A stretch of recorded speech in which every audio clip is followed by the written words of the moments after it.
Shalom, salam damai, salam kasih, dan juga selamat bertemu saudara-saudara pada hari ini di dalam firman Tuhan, renungan harian kita.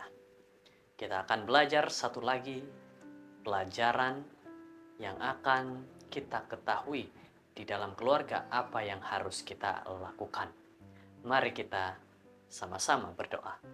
Tuhan Allah Bapa di surga, kami berdoa pada saat ini. Berkatilah kami, lindungi kami, sertai kami agar dapat mengerti firman-Mu dengan baik. Terima kasih Bapa, ini doa kami dalam nama Yesus. Amin. Judul firman Tuhan pada hari ini adalah Patutkah Saya Marah? Februari 9. Satu judul yang perlu kita pikirkan baik-baik, karena ini adalah berkaitan dengan keluarga, dan dalam keluarga pastinya ada saja yang akan marah. Ayat untuk kita renungan bersama pada hari ini adalah Efesus 4 ayat 26. Apabila kamu menjadi marah, janganlah kamu berbuat dosa. Janganlah matahari terbenam sebelum padam amarahmu. Saudara-saudara, ayat ini adalah ayat yang sangat baik. Sebenarnya ayat ini ingin tegaskan bahwa jangan ada kemarahan dalam hidupmu. Jangan sampai kamu karena marah itu membuat kamu lebih berdosa. Nah, kita teruskan. Marah. Nampaknya Rasul Paulus menjemput orang-orang Kristen yang setia untuk marah tetapi dalam lingkungan yang had.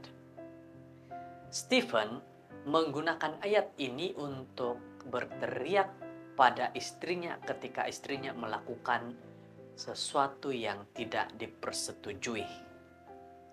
Bolehkah kita mengambil ayat ini untuk marah kepada orang-orang terdekat dengan kita?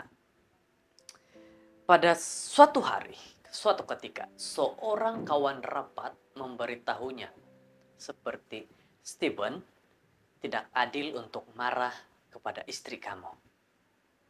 Dia menegur kepada Stephen. Dan Stephen dengan segera dia menjawab, tetapi Rasul Paulus berkata kepada jemaat Efesus, marah, janganlah kamu berbuat dosa. Jadi saya tidak berdosa, karena saya betul-betul benar tentang apa yang saya katakan. Karena dialah yang membangkitkan kemarahan dan menyakitkan hati saya. Wah, sepertinya dia menyalahgunakan kata-kata daripada firman Tuhan ini. Dia mau marah dengan menggunakan ayat Alkitab. Apakah benar seperti itu, saudara-saudara? Apakah ayat ini bermaksud seperti itu? Kita harus berhati-hati dalam memahami petikan ini sebagai lesson untuk menggunakan kemarahan secara bebas. Mari kita ingatkan diri kita bahwa beberapa ayat seterusnya, inspirasi yang sama menawarkan senarai sifat-sifat duniawi, antaranya kita temui dengan tepat yaitu kemarahan, kebencian, dan pertengkaran. Efesus 4 ayat 31. Jadi, kita harus hati-hati saat memetik ayat-ayat dalam Alkitab. Jangan kita mengambil ayat Alkitab untuk membuat itu menjadi benar untuk diri kita. Tetapi fahami baik-baik apa maksud ataupun nasihat firman Tuhan. Kita juga tidak seharusnya lupa akan beberapa petikan di mana kebencian, kemarahan dikutuk. Amsal 15 ayat 18. Dan kita boleh baca itu dalam ayat-ayat yang lain juga. Dan ayat-ayat yang tidak terkira banyaknya di mana kebaikan kata-kata yang menyenangkan harus ditinggikan.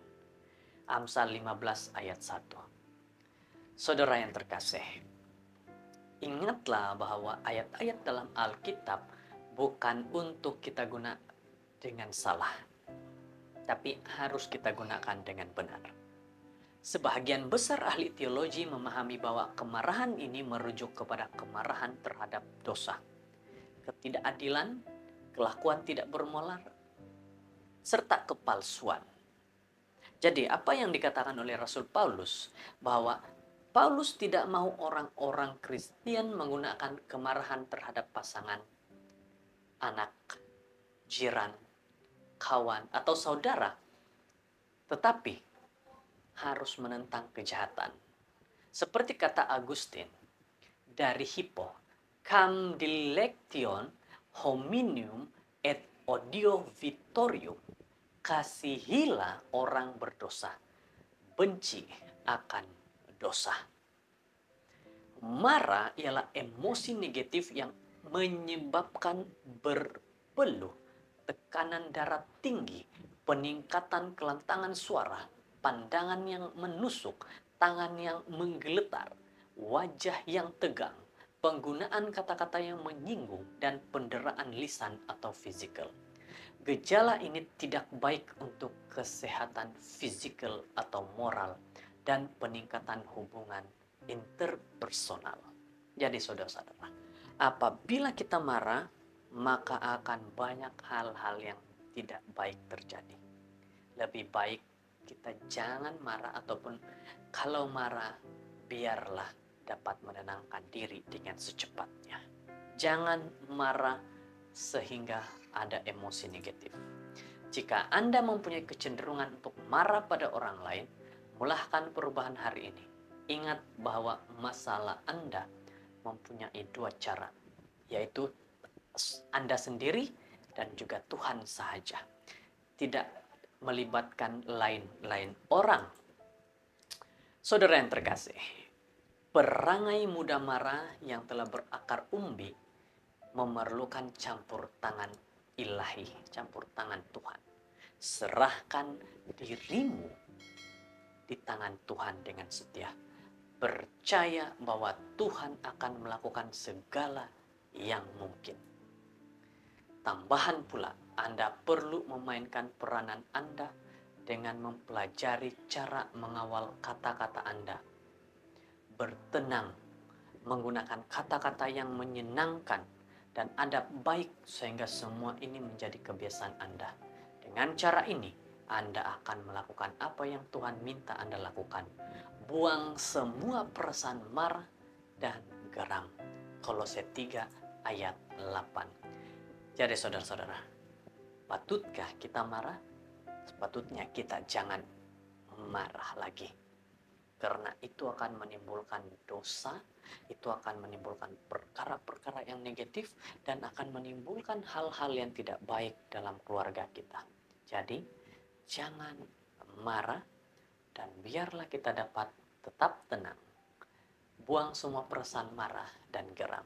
Sayangi pasanganmu, sayangi anakmu, sayangi keluargamu.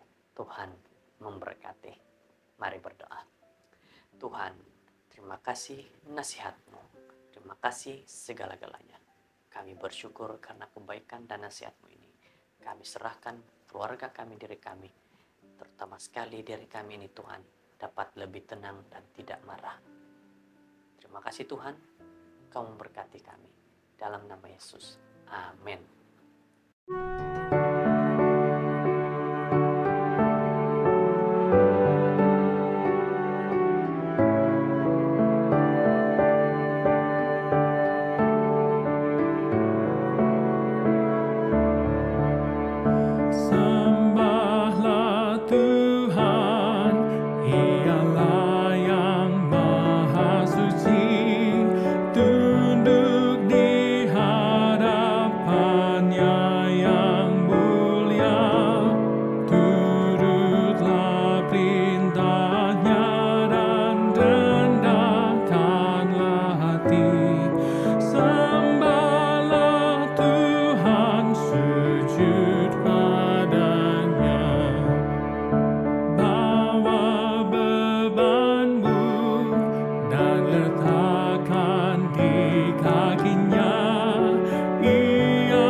Janganlah